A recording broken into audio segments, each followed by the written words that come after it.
नमस्कार। झारखंड का बजट सत्र शुरू होने जा रहा है कल यानी 18 फरवरी से। षष्ठम झारखंड विधानसभा का पंचम बजट सत्र कल यानी 18 फरवरी से शुरू होकर 18 मार्च तक चलेगी। इस सत्र को लेकर के आज विधानसभा अध्यक्ष रविंद्रनाथ महतो के चैम्बर में विधायक और मंत्रियों की बैठक बुलाई गई थी। इस बैठक में मुख्यमंत्री हेमंत सोरेन संग मंत्री राधा कृष्ण किशोर, भाजपा नेता प्रतिपक्ष बाबूलाल मरांडी के अलावा कई नेता विधायक मौजूद रहे।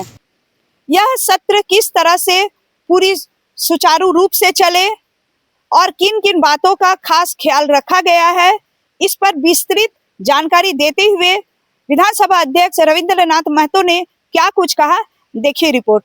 सुचारू ढंग से संचालन के लिए आज सबसे पहले राज्य के आला अधिकारियों के साथ बैठक हुई और बैठक में सदन संचालन में जो जो सामग्री का जरूरत होता है सरकार के तरफ से सारे विषयों के बारे में उनको जानकारी दिया गया और साथ साथ यह भी कहा गया कि जो भी सामग्री का आवश्यकता होता है उसको ससमय सभा सचिवालय को उपलब्ध करा दिया जाए। दूसरा यह भी विषय आया कि सदन के अंदर में माननीय सदस्यों को सरकार के पास सवाल पूछने का मौलिक अधिकार है, सवाल पूछते हैं और उसी तरह से सरकार को भी जवाब देना पड़ता है।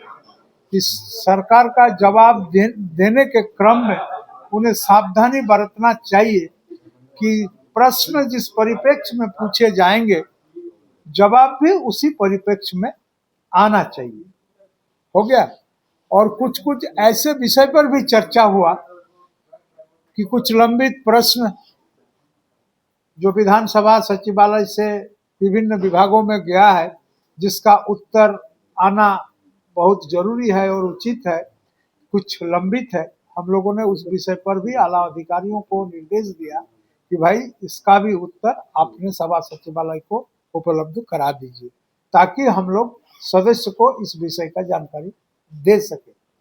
ये हो गया आपको पदाधिकारियों के साथ बैठक। उसके बाद भी जैसे विधि व्यवस्था हुआ, पानी का व्यवस्था हुआ, स्वास्थ्य संबंधी जो विशेष परिस्थिति उत्पन्न हो उससे हम कैसे निपट पाएंगे, इनका व्यवस्था हुआ। तमाम विषयों पर हम लोग, ऊर्जा का व्यवस्था हुआ, जो हम लोग टेलीविजन में दूसरे जगह प्रेषण करते हैं उसके नेटवर्क का क्या समस्या है, इन तमाम विषयों पर हम लोगों ने चर्चा किया और लोगों ने आश्वस्त किया कि चूंकि ये लंबा सेशन है और बजट सेशन है, इसमें हम लोग पूरा सतर्कता के साथ इस काम को करेंगे। ये हो गया पदाधिकारियों के साथ बैठक को। कुछ पूछना है इसमें? उसके बाद आ रहे हैं। इसके बाद फिर सर्वदलीय बैठक हुआ। सर्वदलीय बैठक में हमारे आदरणीय मुख्यमंत्री जी हेमंत सोरेन जी भी उपस्थित थे, हमारे संसदीय कार्य मंत्री राधा कृष्ण किशोर जी भी उपस्थित थे, हमारे प्रतिपक्ष के नेता आदरणीय बाबूलाल मरांडी जी भी उपस्थित थे, कांग्रेस दल के विधायक दल के नेता प्रदीप जी थे, आरजेडी के थे, आजसू पार्टी के थे।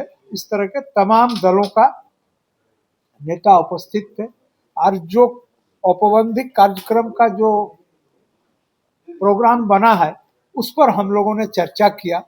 आप एक विषय को जान रहे हैं कि हमारे राज्य के अंदर में जहां जहां नगर पंचायत है उस नगर पंचायत का चुनाव आगामी 23 तारीख को होना है।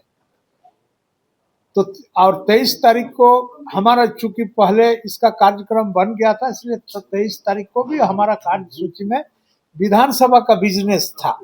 तो हम लोगों ने सर्वदलीय बैठक में इस चीज का निर्णय लिए और आगामी काल कार्य मंत्रणा का बैठक है, उस बैठक में इसको अनुमोदनार्थ उसमें रखेंगे।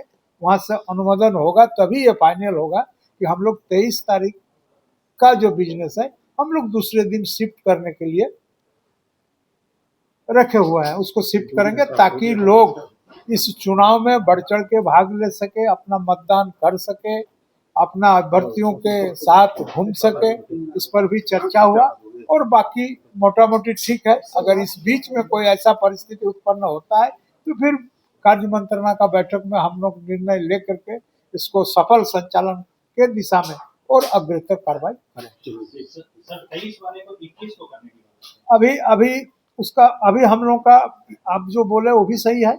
और अभी जब तक कार्य मंत्रणा का बैठक में इसको निश्चित नहीं हो जाता है तो इसको हम ऑथेंटिकली नहीं कर सकते। इसलिए कल कार्य मंत्रणा में इसका अप्रूवल लेने के बाद आश्वासन की संख्या बढ़ती जा रही है सर, जो विधानसभा उसको निष्पादित करने के लिए क्या आसन की ओर से?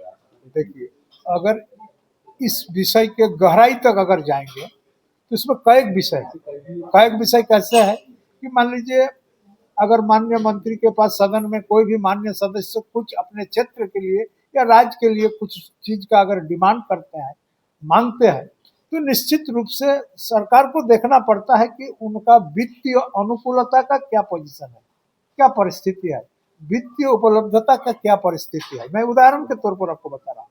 अगर मान लीजिए सरकार के पास पर्याप्त धन रहेगा, अर्थ रहेगा और माननीय सदस्य के द्वारा उठाए गए प्रश्न में अगर वो आश्वासन देते हैं तो उनको काम करने में कोई दिक्कत नहीं होता है। लेकिन कभी कभी ऐसा भी होता है, कुछ करने की इच्छा रखते हैं, माननीय मंत्री भी रखते हैं और सदस्य भी रखते हैं, लेकिन कभी कभी कुछ ऐसा विषय आ जाता है, नहीं कर पाते हैं और इसीलिए आपका जो आश्वासन का फहरिस्त है इस थोड़ा लंबा होते जा रहा है। फिर भी स्पेशल इस विषय पर हमने कहा कि आश्वासन का जो चीज है इसको हर हाल में आपको कम करना पड़ेगा, चूंकि सदन के अंदर में माननीय मंत्री के द्वारा दिया हुआ आश्वासन है, सरकार के द्वारा दिया हुआ आश्वासन है, ये हर तरह से ये पूरा होना उचित प्रतीत होता है।